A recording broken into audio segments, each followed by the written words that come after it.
Okay, good morning. So we're on the 1999, the Series 1 Yamaha R1, the 4XV.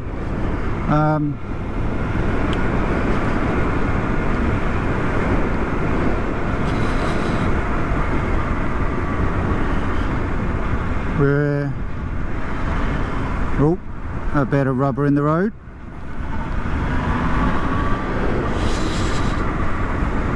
So this bike I bought as a future classic, and it's a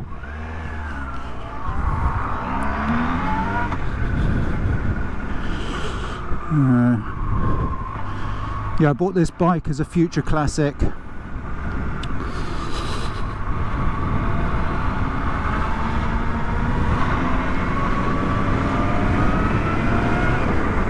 Needs a bit of work doing to it. I've got two infill panels here on order. I'm getting rid of all of the aftermarket crappery, namely the blue screen, the bar ends, the levers. I've already got rid of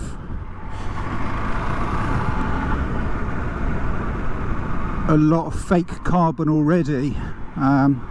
Previous owner or owners at some stage in its life felt the need to either hide the general patina, you know, these things where the keys just flap around, with a carbon sticker. On the side there's a couple of scuffs on these, on the frame.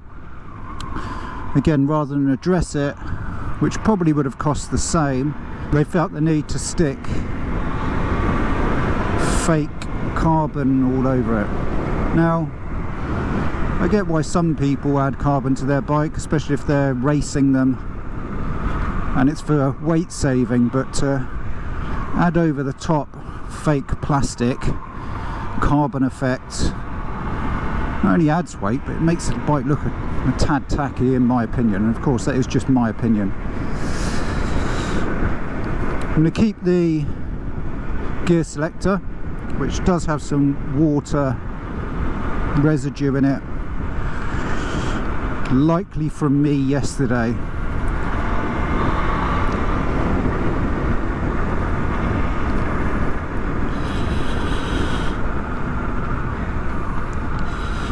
So this bike's done.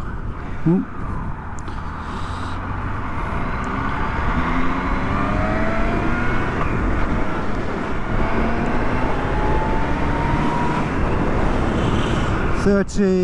Just under 32,000 miles. It's pretty standard as a whole. It has the original tail number plate holder bracket. A lot of them were removed, cut down.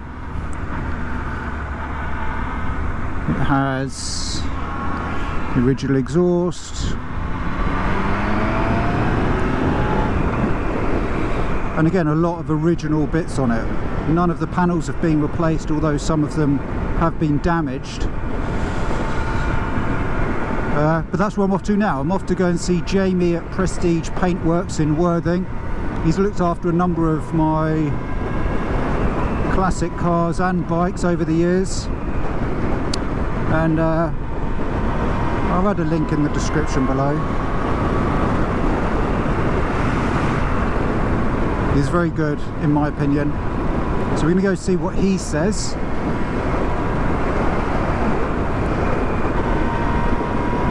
About some of this work, and then we'll take it from there. So what else is there to say about this bike?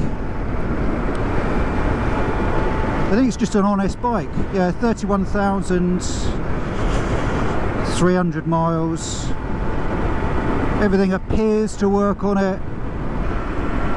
As I said, the infill's got OEM stuff coming, levers, OEM.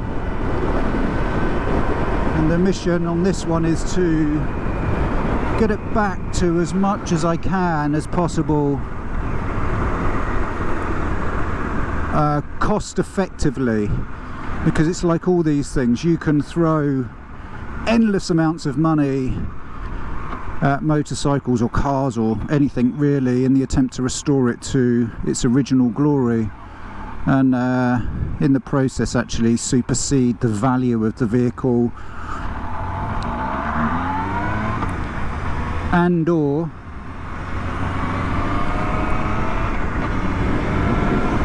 the cost of actually getting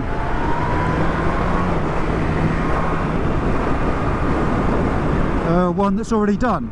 Now that's not my mission with this. As I said, the intention of this bike is to put it back to its former glory, using as many OEM parts as possible, and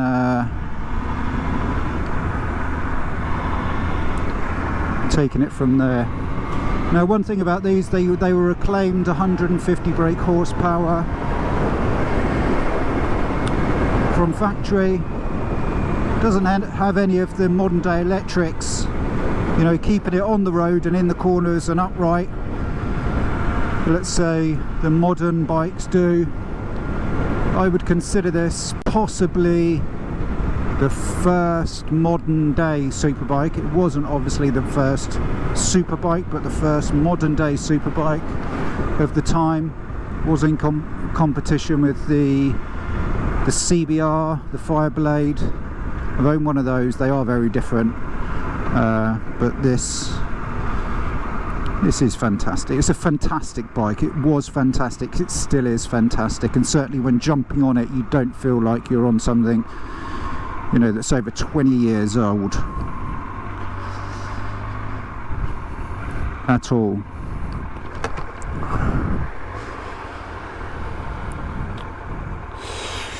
So one of the common flaws or things to watch out for on these, oh look, it's doing a little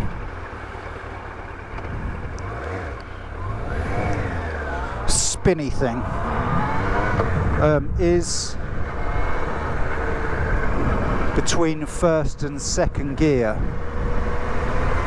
Now I think from what I've read, that's predominantly down to these being wheelie friendly machines. They, first and second, got a lot of abuse over the years, so that's one thing to look out for. Now, touch wood with this one, I've not experienced any issues so far. The gearbox seems incredibly tight. Now, whether it been rebuilt at some stage or just well looked after is one of many things, but you know, it's pretty good. It's a pretty honest R1 in my opinion. Now, one thing that I did and have noticed about this bike in comparison to a lot is how incredibly quiet it is. Now, it does have the standard exhaust. It is fully baffled, but even when starting it up with a bit of choke, just the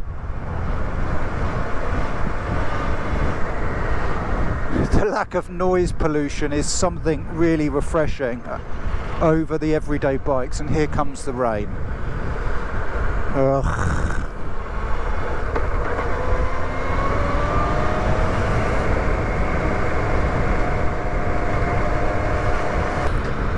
They did a couple of colours on this bike. They did on the 98 and the 99. They did the this person hasn't seen me, have they?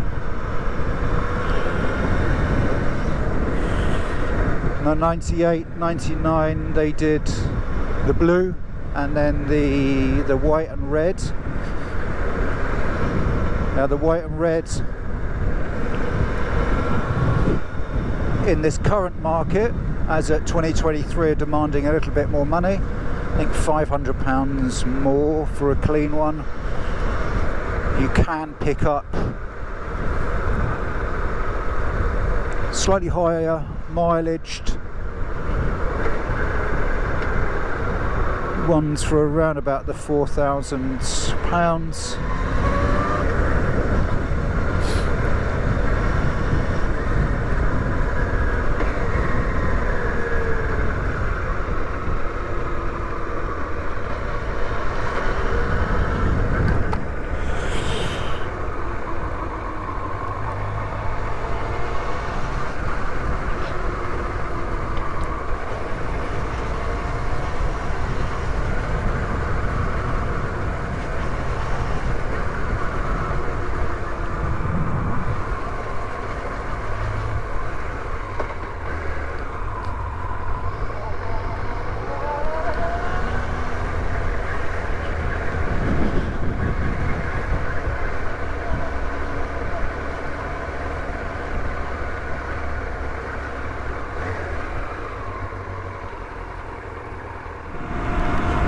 Okay, so that was Jamie from Prestige Paintworks in Worthing. We've come up with a plan for the bike. We're going to... Oh.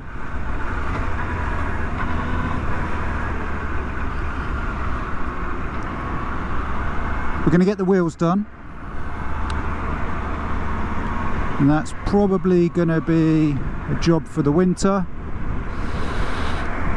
And he said the bike's pretty clean. You know, it's the standard 24-year-old machine that's got